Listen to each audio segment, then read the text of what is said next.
2022 Porsche 911 GT3 first drive. Diminishing returns, Dynamite results. What's now the only naturally aspirated 911 was worth the wait. Point of diminishing returns, best defines the new 2022 Porsche 911 GT3.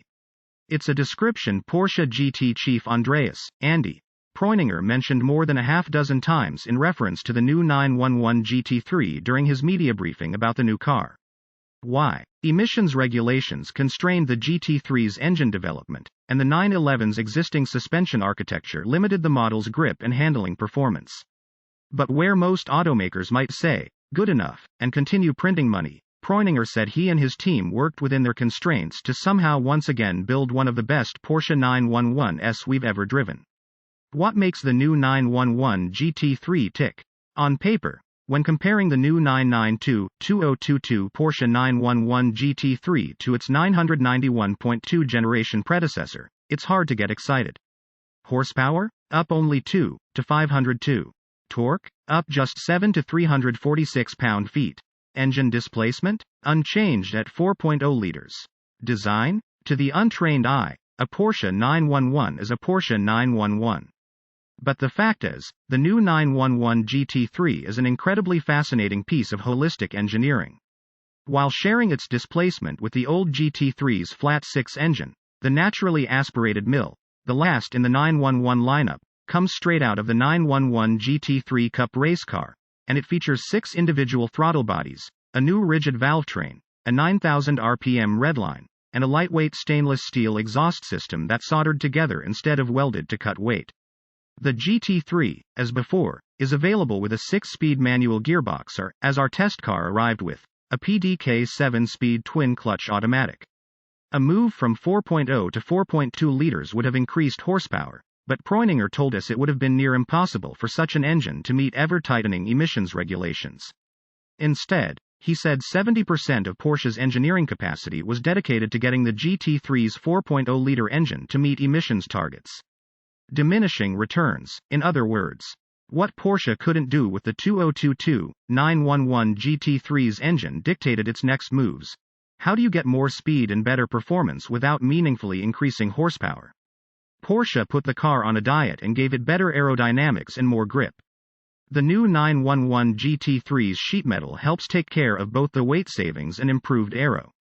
On the latter front, the 911 GT3's new manually adjustable swan neck rear wing, a style that's been in vogue in GT and endurance racing due to its efficiency, is the most obvious addition to the 911 GT3. However, the additional duckbill rear spoiler, manually adjustable front diffusers, rear diffuser, and fully paneled underside are just as important. Porsche said the new 911 GT3 is not only slipperier than the previous version but that it's also capable of producing more downforce as well. In its factory setting, the 911 GT3's aero provides up to 510 pounds of downforce, a 50% gain compared to the last-gen GT3 set in its most aggressive spec. In the new car's most aggressive settings, the GT3 can generate up to 850 pounds of downforce, or 150% more than the old car. Keeping the 2022 Porsche 911 GT3's curb weight down was important, too, especially considering the 992,911 is physically larger than the 991.2 it replaced. The new GT3 does the usual weight savings tricks. Sound deadening is reduced and the 911's vestigial rear seats get kicked to the curb. Optional extras, like a carbon fiber roof, carbon fiber bucket seats, and carbon ceramic brakes help to bring the weight down further. Versus the last 911 GT3, the new 992 version also gets a carbon fiber reinforced plastic hood and front fascia, thinner glass, lighter, and larger wheels, and a host of other mechanical and electrical revisions.